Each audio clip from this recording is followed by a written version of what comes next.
Hello students, स्वागत है the knowledge gain classes में। तो चलिए आज हम शुरू करते हैं प्रश्नावली 1.2। तो इनको हल करने से पहले हम लोग कुछ मापक राशियों के बारे में जान लेते हैं। जैसे किलो क्या है, लंबाई से मापते हैं तो मीटर, किलोमीटर, ये सब क्या है। या फिर जब दूध वगैरह या फिर तेल लेते हैं जब, तो बोलते हैं इतने लीटर दे दीजिए। तो चलिए पहले उसको समझ लेते हैं, फिर बाद में हम इन्हें देखेंगे। क्योंकि अगर जब तक हम उन्हें न पता करें, न पढ़ेंगे, न समझेंगे, तो ये चीज़ें समझना थोड़ा मुश्किल हो जाएंगे। तो चलिए आपकी किताबी से देख ले रहे हैं। तो इसमें क्या बोला गया है, पिछली कक्षाओं में हम पढ़ चुके हैं कि लंबाई के एक मात्रक यानी कि यूनिट के लिए सेंटीमीटर का प्रयोग किया जाता है। यानी कि आप 5वीं में जो पढ़े रहे होंगे कि लंबाई के लिए किन किन चीज़ों का उपयोग किया जाता है। तो ठीक ना, थोड़ी बहुत जैसे लंबाई रहती है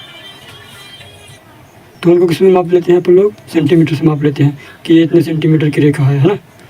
फिर पेंसिल की लंबाई, अपनी पुस्तक या अभ्यास पुस्तक की चौड़ाई, ये चौड़ाई हो गई, लंबाई है, ठीक ना। मापने के लिए हम सेंटीमीटर का प्रयोग करते हैं। सेंटीमीटर समझ रहे हैं ना। जैसे आप ये रूलर देख रहे हैं, ठीक ना। तो जो ये 0 से यहाँ तक ये 1 लिखा ना, तो कितना 1 सेंटीमीटर है, ठीक ना। ये 0 से ये 2 तक जो देख रहे हैं वो कितना है, 2 सेंटीमीटर। ये यहाँ तक 3 सेंटीमीटर, यहाँ तक 4 सेंटीमीटर, कुछ ऐसे करके, ठीक। तो पहले हम सेंटीमीटर में मापते थे। तो आइए इससे बड़ी और इससे छोटी राशि के बारे में जान ले रहे हैं। तो क्या है, हमारे रूलर पर सेंटीमीटर के चिन्ह अंकित होते हैं कुछ इस प्रकार से। परंतु एक पेंसिल की मोटाई मापने के लिए हम पाते हैं कि सेंटीमीटर एक बड़ा मात्रक है। यानी कि ये बोल रहा है कि पेंसिल की मोटाई या फिर मान के चलिए पेन की मोटाई अगर मापनी है, मोटाई जो ये गोल गोल है ना, ये पूरा राउंड, तो इसकी मोटाई मापना है कि ये कितना मोटा है। तो उसको हम सेंटीमीटर में नहीं मापेंगे, उसको कहाँ मापते हैं, तो मिलीमीटर में। किस में, मिलीमीटर में। देखिए क्या है, हम पाते हैं कि सेंटीमीटर क्या है, एक बड़ा मात्रक है। अतः पेंसिल की मोटाई दर्शाने के लिए हम एक छोटी मात्रा मिलीमीटर का प्रयोग करते हैं। तो मिलीमीटर क्या है अभी बता देना, ठीक ना। ये जो आप देख रहे हैं ना, एक सेकेंड,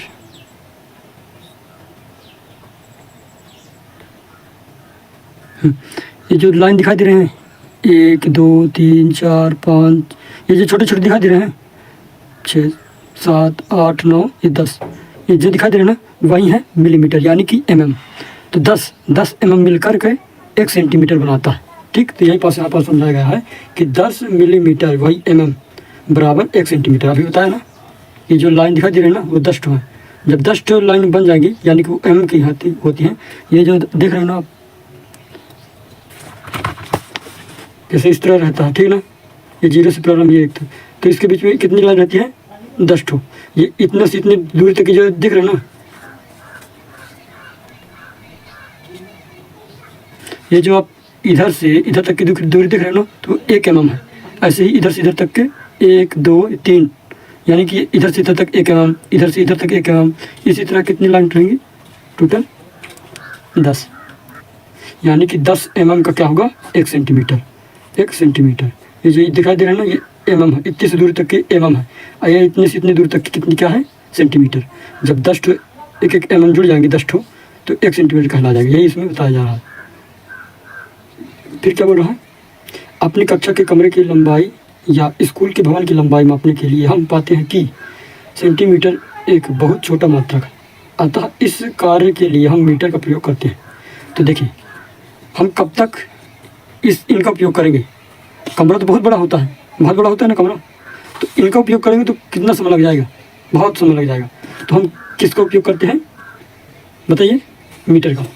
तो देखिए क्या होता है, लिखा है 1 मीटर बराबर 100 सेंटीमीटर बराबर 1000 मिलीमीटर। यानी कि ये बोल रहा है कि जब 100 सेंटीमीटर मिल जाएगा ना, तब 1 मीटर कहलाएगा। जैसे ये यहाँ से यहाँ तक 1 सेंटीमीटर, यहाँ से यहाँ तक 2 सेंटीमीटर, यहाँ से यहाँ तक 3 सेंटीमीटर, यहाँ से यहाँ तक 4 सेंटीमीटर। ऐसे करके जब कितना 100 सेंटीमीटर हो जाएगा ना, तो 100 सेंटीमीटर को हम क्या बोल देंगे, 1 मीटर, ठीक। या फिर हम इसी को ये बोलना चाहें कि mm, ये जो mm दिखाई दे रहा है ना, ये छोटे छोटे लाइन, जब ये छोटे छोटे लाइन कितने कितने सारे होंगे, जब 1000 होंगे, ये 1000 mm होंगे यानी कि मिलीमीटर होंगे, तब जा कर के 1 मीटर कहलाएगा, या फिर तब जा कर के 100 सेंटीमीटर कहलाएगा। ठीक, तो देखिए अब इससे और बड़ी राशि जिससे देखते हैं, यदि हमें दो शहरों जैसे कि दिल्ली से मुंबई या दिल्ली से कोलकाता के बीच की दूरियां बतानी है, तो मीटर भी एक छोटा है, मीटर भी क्या है, एक छोटा मात्रक है। तो इसके लिए हम एक बड़े मात्रक यानी कि किलोमीटर का प्रयोग करते हैं। तो क्या है, हम मीटर से कब तक मापते रहेंगे, दो शहरों की लंबाई या फिर दो राज्यों की लंबाई बहुत ज़्यादा होती है, कई किलोमीटर होती है, तो मीटर में थोड़ी ना मापते रहेंगे कि ये इतने 1000 मीटर है, इतनी करोड़ मीटर है, नहीं ना, हम इससे बड़ी राशि का उपयोग करेंगे, तो उसको क्या बोलेंगे हम, किलोमीटर। तो जब 1000 मीटर 1000 मीटर हो जाएंगे तो 1 किलोमीटर के बराबर होगा। तो इसे समझने के लिए आप इधर पास दिख ले रहे हैं, यानी कि इसमें क्या बोला है, मात्रक। मात्रक मतलब होता है मापना, मापना किसी भी चीज़ को मापना, तो वो मात्रक के अंतर्गत आएगा। ठीक है ना, तो ये बोला गया है कि 10 mm यानी कि 10 मिलीमीटर मिलके 1 सेंटीमीटर बनता है। जैसे आप देखे हो यहाँ पास ये 10 mm, ये 1 2 3 4 5 6 7 8 9, सॉरी यहाँ पास 1 2 3 4 5 6 7 8 9, ये 10, फिर इधर पास इधर से इधर तक 1 हो गया ना, 1 सेंटीमीटर, यहाँ पास यही बोला गया है। फिर इसी तरह ये सेंटीमीटर कितना, 100 सेंटीमीटर, इसी तरह जब बढ़ जाएगा ना 100 सेंटीमीटर, ये तो 15 सेंटीमीटर की स्केल है, लेकिन जब ये 100 सेंटीमीटर स्केल नहीं, मतलब जब 100 सेंटीमीटर हो जाएगा ना, तो उसी को हम कितना बोलेंगे, 1000 मिलीमीटर। या फिर इसे आप इस तरह भी समझ सकते हैं कि जब ये mm ये जो दिखाई दे रहे हैं ना, इतने से इतनी दूर, अरे एक सेकंड थोड़ा हल्ला हो रहा है, हाँ, तो ये क्या बोल रहा है, जब ये कितने 1000 mm हो जाएंगे ना, ये जो छोटे छोटे लाइन है, ये 1 mm के, तो ये 1000 ठो लाइन हो जाएगी ना, 1000 mm, तो उसी को 100 सेंटीमीटर बोलेंगे। और जब 100 सेंटीमीटर को क्या बोलते हैं, 1 मीटर, क्या, 1 मीटर। और जब ये मीटर जो है, तो कितने मीटर, जब 1000 मीटर हो जाएगा ना, 1000 मीटर, उसी को हम 1 किलोमीटर बोलते हैं।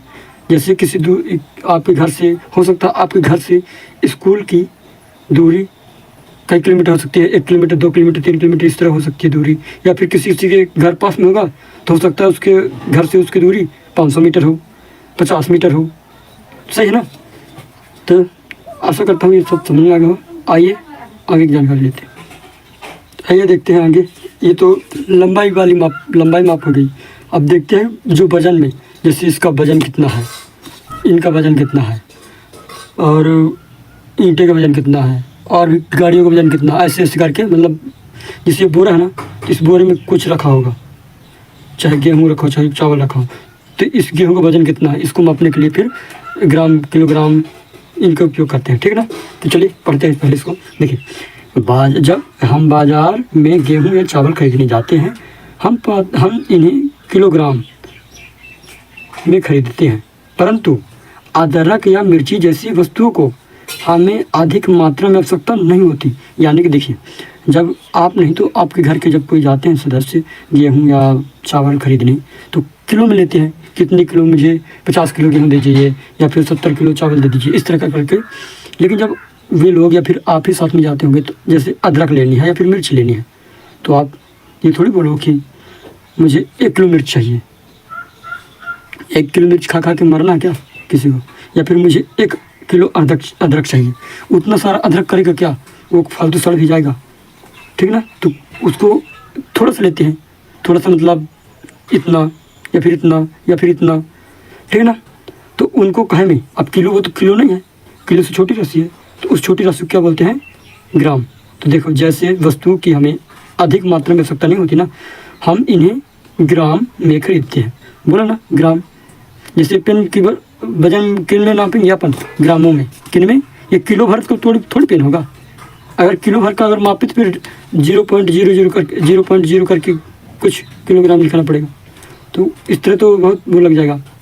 हमें तो अब इसे ग्राम में चाहिए, क्योंकि ये छोटी, इसका वजन कितना है, बहुत छोटा है, 1 किलो भर थोड़ी पेन है। समझ रहा हो क्या बोल रहा हूँ मैं। तो हम जानते हैं कि 1 किलोग्राम बराबर 1000 ग्राम। जब 1000 ग्राम मिल जाएगा तो उसी को हम 1 किलोग्राम बोलेंगे। शायद ठीक है ना। अब इससे भी छोटी राशि है, देखते हैं इसके बारे में। तो बीमार पड़ने पर दवाई की गोली ली जाती है। गोली खाए ना आप, बीमार हो गए कभी तो क्या उसके भार पर आपने कभी ध्यान दिया है? यह बहुत कम होता है।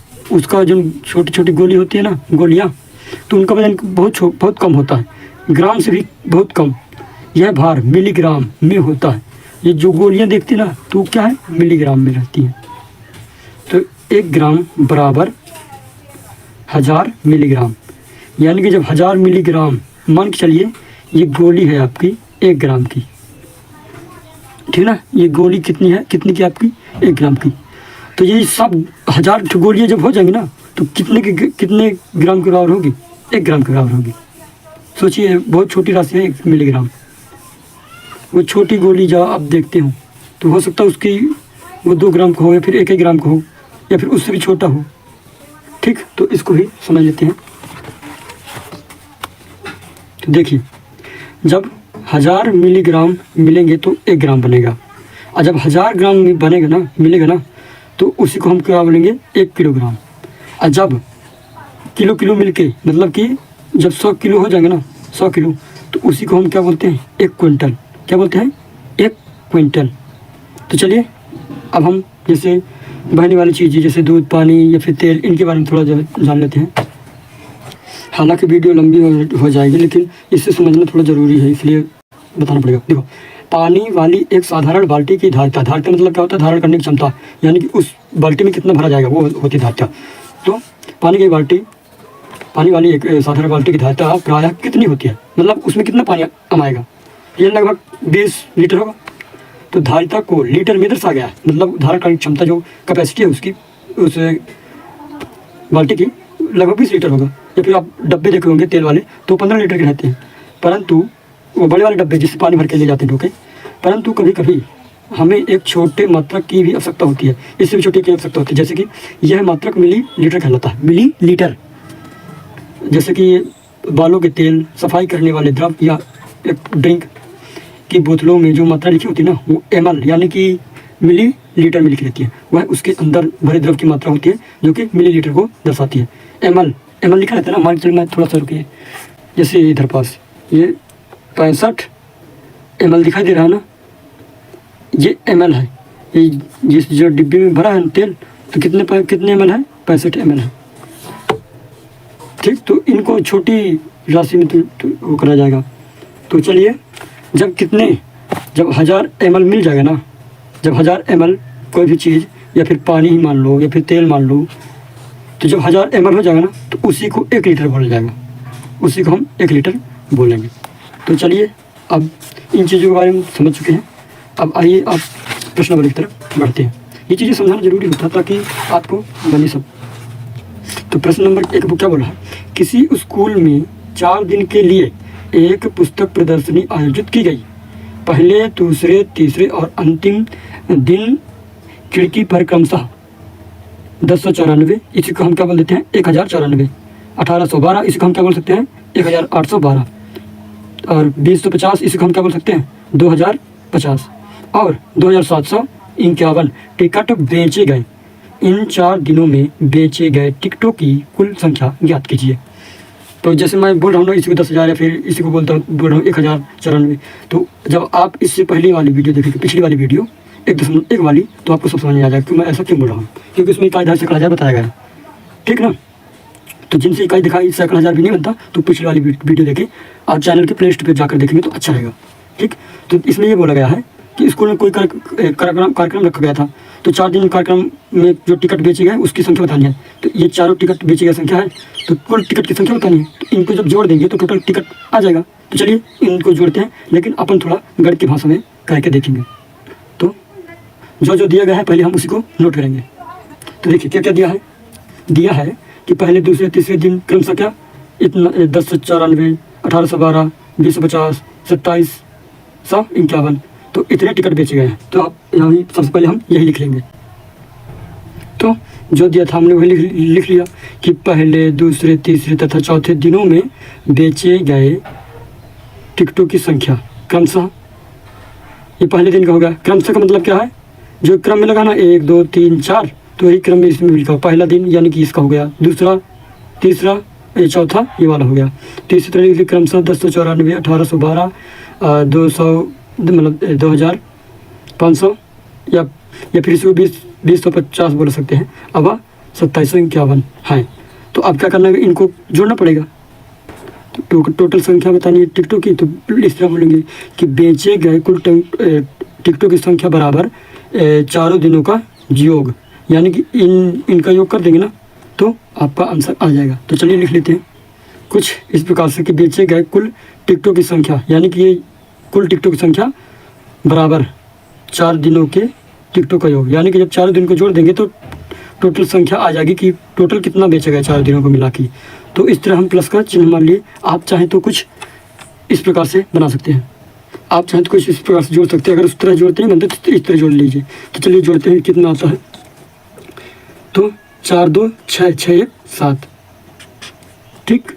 हासिल तो एक भी नहीं बची, तो चलो जोड़ते फिर 9 9 1 10 10 10 5 15 और 15 5 20। तो 20 किस तरह होता है, इस तरह।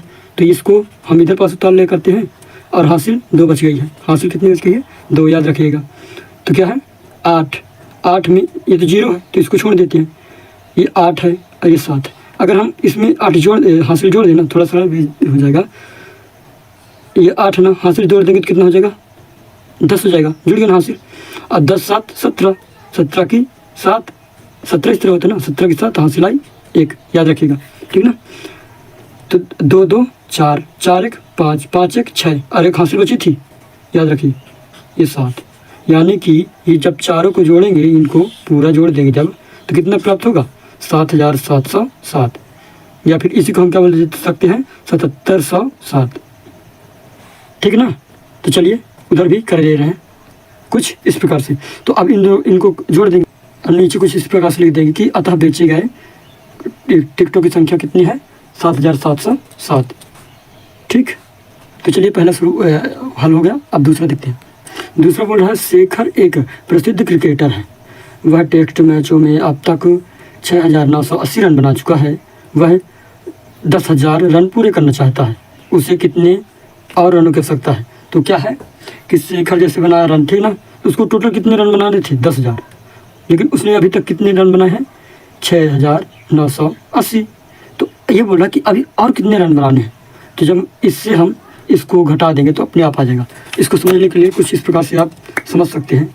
मान के चलिए एक लड़के को 10 चॉकलेट चाहिए थी, या फिर 10 टॉफ़ी चाहिए थी, आप समझ सकते हैं, या फिर 10 पेंसिलें चाहिए, ठीक ना। मान के 10 पेंसिलें चाहिए, तो उसको अभी कितनी पेंसिलें मिली हैं, टोटल 6 पेंसिलें मिली हैं। तो अब उस लड़के से पूछा गया कि अभी तुमको कितने और पेंसिलें चाहिए कि तुम्हारा 10 पूरा हो जाए। तो बोलता कि मेरे को अभी, तो उसने जल्दी जल्दी जोड़ घटाना उससे बनता था, तो उसने टोटल में से जितना उसके पास था उससे घटा दिया, तो वो 4 आया आंसर। तो बोला कि मुझे अभी 4 पेंसिल की और आवश्यकता है। तभी ना जब 4 इन दोनों को जोड़ देंगे तो इतना हो जाएगा। तो बोला कि मुझे 4 पेंसिल और चाहिए, तो उसकी पेंसिल हो जाएगी। तो इसी प्रकार से इसी को हम हल करेंगे। तो पहले हम जो जो दिया है उसी को लिखेंगे। क्या क्या दिया, जैसे कि दिया है कि शेखर द्वारा बनाया गया रन कितना है, और तथा उसे कितने रन बनाने थे, कुछ इस प्रकार से हम लिख लेंगे, कुछ इस प्रकार से, क्योंकि जो दिया है हमने वही बस लिखा है। इधर पास क्या दिया था, शेखर द्वारा बनाया गया रन, कितना रन बनाया था, तो 6980 रन बनाया था, और उसे कितने रनों की आवश्यकता थी, तो 10,000 रनों की आवश्यकता थी। तब क्या करेंगे, जोड़ लेंगे दोनों को। चलिए जोड़ते हैं इसे।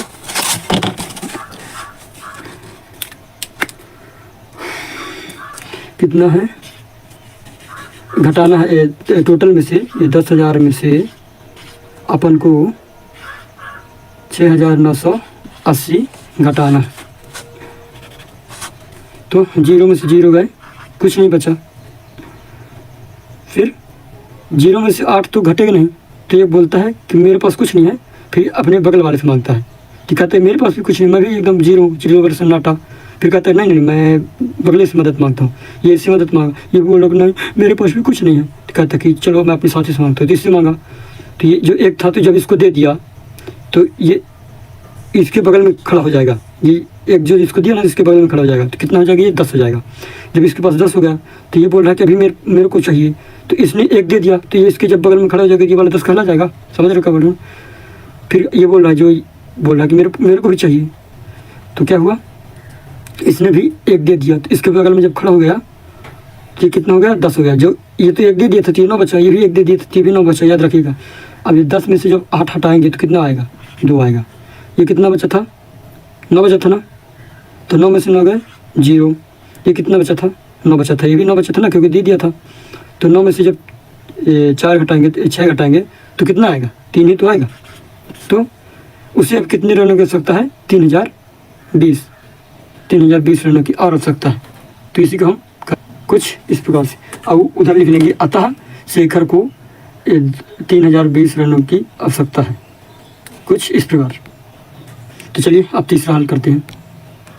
तीसरा में बोल रहा है, एक चुनाव में सफल प्रत्याशी मतलब जो जीत चुका है, ने 5,77,500 मत प्राप्त किए। मत मतलब होता है वोट, जो वोट डालने जाते हैं ना, 18 वर्ष की उम्र से वोट डालना स्टार्ट हो जाता है। वो जो कोई 18 वर्ष की उम्र पार चुका है, चाहे वो लड़की हो चाहे लड़का, तो उसे वोट देने का अधिकार हो जाता है, ठीक है ना। तो ये भी बात याद रखिएगा। फिर क्या किया है, इतने वोट प्राप्त किए, जबकि उसके निकटतम प्रतिद्वंदी मतलब विपक्षी ने 3,48,700 मत यानी कि वोट प्राप्त किए। सफल प्रत्याशी ने चुनाव कितने मतों से जीता, यानी कि कितने वोटों से जीता। ये सफल प्रत्याशी ना, इससे कितने वोटों से जीता ये हमसे पूछा है, तो हम इसको घटा देंगे तो पता चल जाएगा कि कितने वोटों से इसने जीता। तो चलिए इसको शुरू करते हैं। तो जो पहले दिया है ना, हम उसी को लिख लेंगे। तो क्या क्या दिया है, देखो, सफल प्रत्याशी कुल मत कितना है, 5,77,500, और जो प्रतिद्वंदी प्रत्याशी उसको कितना है, 3,48,700 वोट है, ठीक ना। तो इन दोनों को हम लिख लेंगे कुछ इस प्रकार से। तब क्या करेंगे, इसको इससे घटाएंगे। तो चलिए घटाते हैं, इसको हम यहाँ पास लिख लेते हैं, एक सेकेंड। तो इसको इस प्रकार से घटाना। याद रखिए, जब आप संख्या लिखें ना तो आगे पीछे नहीं होना चाहिए, ये संख्या इसके नीचे बराबर में, नहीं तो अन्यथा कोई क्या होता है कि ये 3 इधर पास लिखना चाहिए तो वो कहीं और लिख देगा। तो इस तरह में जब जोड़ घटाओगे तो घिच-पिच हो जाएगा, तो एकदम बराबर में आना चाहिए। अगर मान के चलो केवल ये 3 अंक ना, ये तीसरा ना होता ना, तो हम यहीं से स्टार्ट करते हैं। ये नहीं कि हम यहाँ 4 लिख दें फिर इस तरह करके, नहीं, गलत हो जाता। तो चलिए घटाते हैं। 0 में से 0 गए तो कुछ नहीं बचा, 0 में से 0 गए तो कुछ नहीं। अब 5 में से 7 घटाए तो बोल रहा कि मैं 5 बहुत छोटा हूँ, नहीं घटूंगा। तो बोल रहा कि मैं इससे मदद मांगूँ। तो जब ये 7 था, इसको दे देगा तो 6 बचेगा ना। जब इसको दे देगा एक, तो इधर पास से खड़ा हो जाएगा। तो आपको सोच के चलना है कि इधर पास है, तो कितना कहलाएगा वो, 15 कहलाएगा। अब 15 में से जब 7 घटाएंगे तो आपको कितना आएगा, 8 आएगा। अगर आपसे घटाना उठाना नहीं बनता है तो आप सिंपली क्या कर सकते हैं, 15 फुलान खींच सकते हैं। 1 2 3 4 5 6 7 8 9 10 11 12 13 14 15, और फिर 7 घटा देना है। 7 1 2 3 4 5 6 7। अब ये तो घट गए ना पूरे। अब देख लो कितने बचा है, 1 2 3 4 5 6 7 8, यानी कि 8 बचा है। तो देखिए, आप 6वीं तक आ चुके हैं, कम से कम जोड़ घटाना गुणा भाग बनना चाहिए, तो थोड़ा अच्छा रहेगा। अगर नहीं बनता तो आप सीख लीजिए, ठीक है ना। तो ये इसको 1 दे दिया था तो 6 बचा था ना। अब 6 में से 8 तो घट गए नहीं, तो बोल रहा है कि चलो अगर मैं तुम्हें दे रहा हूँ। तो जब 6 बचा था, याद रखिए 6 बचा था ना, जब एक इधर पास आ जाएगा तो 16 कहलाएगा ना, 16 कहलाएगा ना। जब 16 में से 8 घटाएंगे तो 8 बचेगा। ये भी 6 बचा क्योंकि 1 दे दिया था, तो 6 में से 4 घटाएंगे तो 2 बचेगा। अब 5 में से 3 घटाएंगे तो 2 बचेगा। तो यानी कि जो सफल प्रत्याशी था ना, वो इतने वोटों से जीता। तो हम यही लिख देंगे कि अतः सफल प्रत्याशी ने इतने वोटों से जीता। तो चलिए लिख दे रहे हैं कुछ इस प्रकार। तो हम जोड़ डाल के फिर इसे इस तरह लिख देंगे कि अतः सफल प्रत्याशी ने 2,28,800 वोटों से जीता, या फिर मतों से जीता। वोट या फिर मत दोनों एक ही है। तो चलिए, वीडियो बहुत लंबी हो गई है, आशा करता हूँ कि आपको समझ में आया होगा। Thank you. और आगे के जो पढ़ाई है ना आप प्ले लिस्ट से देख सकते हैं। प्ले लिस्ट में जाने से फ़ायदा क्या रहता है कि जैसे आप गणित की प्ले लिस्ट में घुसे ना तो आपको गणित की लाइन से वीडियो देखने को मिल जाएंगी। ठीक, तो चौथा प्रश्न से हम अगले वीडियो में देखेंगे। थैंक यू, पढ़ते रहिए, सीखते रहिए। जय भीम, जय भारत। तो चलिए इनको नोट कर लीजिए और इनको याद भी कर लेना है। ये रहा पहला प्रश्न, इनको अपने नोटबुक पे नोट कर लीजिए जो कि वो ज़रूरी है। तो और इनको याद कर लीजिए, फिर आगे मिलते हैं। Thank you.